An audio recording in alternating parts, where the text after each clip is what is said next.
Hello everybody. आपने अभी Ahmedabad crash के बारे में सुना होगा। और आप लोगों में से कई लोग जिन्होंने आज तक एयर ट्रैवल नहीं किया है, वो यही सोच रहे होंगे कि अच्छा हुआ उनके पास इतने पैसे नहीं थे कि वो एयर ट्रैवल कर सकें। नहीं तो क्या पता वो एयर ट्रैवल करते और उसमें मारे जाते। दूसरी ओर मेरे कई सारे डॉक्टर फ्रेंड्स कह रहे हैं कि उन्होंने अच्छा हुआ कभी भी डॉक्टरी की पढ़ाई नहीं अच्छे से पढ़ी। क्यों? क्योंकि क्या पता उनकी रैंक अच्छी आ जाती और फिर वो बीजेएमसी अहमदाबाद में एडमिशन लेते। लेकिन मेरा कहना था कि अगर आप वहाँ पे रेजिडेंटशिप कर रहे होते तो आपको पैसा तो मिल ही रहा था, आप जरूरी है मेस में खाना खाते। बोलता है हाँ, मैं मेस में खाना खाता, भले मेरे पास पैसा था। तो मैं ऐसे लोगों को कहना चाहूंगा कि इन लोगों के पास चाहे जितना पैसा आ जाए, चाहे जितनी पैसे कमा लें, लेकिन मानसिक तौर पर ये हमेशा गरीब ही रहेंगे। और क्योंकि ये मानसिक तौर पर गरीब हैं तो हमेशा मेस में ही खाना खाएंगे, चाहे इनके पास करोड़ों रुपए आ भी जाएं। तो क्या? मैं बोला भाई इतना पैसा बचा किस ले रहे हो? बोल रहा है मुझे एरोप्लेन में ट्रेवल करना है। लेकिन बोले अल्टीमेटली वो भी तो आएगा आपके मेस में ही। तो अगर आप एयर ट्रैवल करने वाले हैं या एयर ट्रैवल से डर लगता है, तो मैं आपको एक चीज बता दूं कि air travel one of the safest mode of transport है। अगर आप बाकी सब मोड ऑफ ट्रांसपोर्ट से कंपेयर करते हैं, अगर आप सड़क पर चलते हैं तो आपके चांसेस हैं कि 1 in 6000 की आपकी एक्सीडेंट हो सकता है। लेकिन अगर आप एरोप्लेन ट्रैवल करते हैं तो आपका 1 in 1 करोड़ चांसेस होता है कि आपका एक्सीडेंट होगा। तो ये रेशियो है। लेकिन और क्या आप बेहतर कर सकते हैं कि आपका chances of death in an air crash कम हो जाए, जिससे कि आप अगर मारे भी जाएं तो जमीन पर मारे जाएं, एकदम जमीनी हकीकत के साथ। तो सबसे पहला स्टेप आपको जमीन पर मरने के लिए यानी कि हवा में ना मरने के लिए करना होगा कि आप जो शॉर्ट डिस्टेंसेस है कोशिश करें ट्रेन से या बस से ट्रैवल करें। क्यों? क्योंकि जो एरोप्लेन है उसमें आप ट्रैवल कम करेंगे तो चांसेस ऑफ डेथ भी तो कम हो जाएगी। दूसरी बात, अगर आप इंटरनेशनल ट्रैवलिंग कर रहे हैं तो आपको एरोप्लेन तो यूज करना ही पड़ेगा। अरे हर कोई बजरंगी भाईजान नहीं होता जो टनल बना के निकल जाए। तो अगर आप एरोप्लेन का यूज कर रहे हैं तो कोशिश करें कि आप डेवलप्ड कंट्रीज के एयरलाइंस हैं उसका यूज करें। क्योंकि जो डेवलपिंग कंट्रीज की एयरलाइंस हैं वो उतना अच्छा रेगुलेटेड नहीं है। जो डेवलपिंग कंट्रीज हैं उनकी एयरलाइंस जो हैं वो कंफ्यूज्ड हैं, वो रेगुलेट ही नहीं कर पा रही हैं जो एयरलाइंस हैं।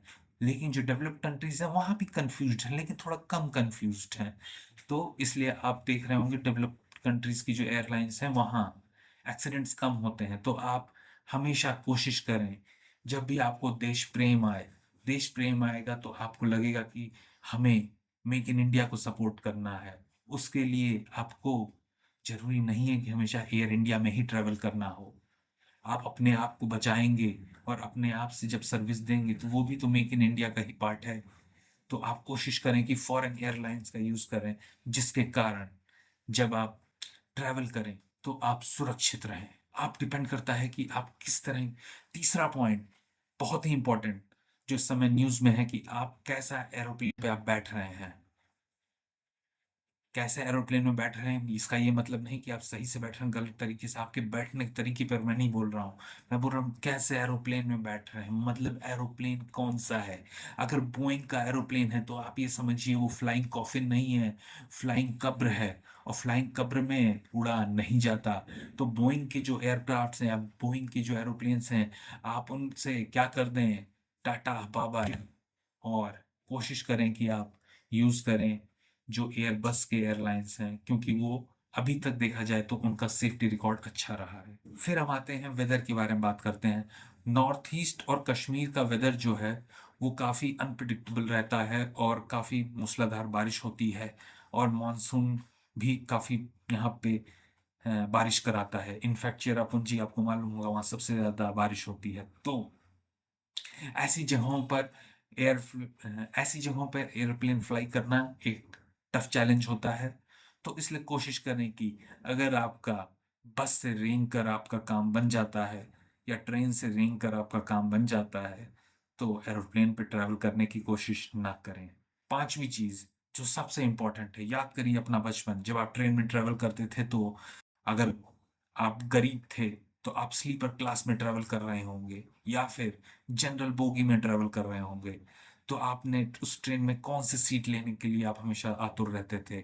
आपको रहता था कि मुझे खिड़की वाली सीट मिल जाए। क्यों? क्योंकि उसमें आप अपना हाथ निकाल सकते हैं।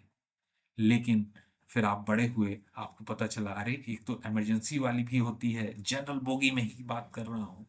जनरल बोगी और स्लीपर बोगी में आप देखे होंगे इमरजेंसी द्वार होते हैं। जनरल बोगी का जो इमरजेंसी खिड़की होती है, वो इमरजेंसी खिड़की नहीं, वो इमरजेंसी गेटवे ऑफ इंडिया है। क्यों?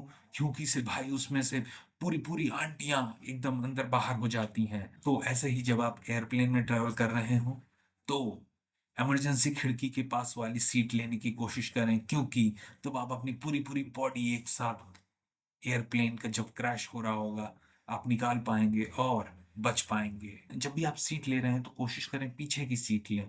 क्यों? क्योंकि इन सीट्स पे जो इम्पैक्ट पड़ता है वो कम पड़ता है।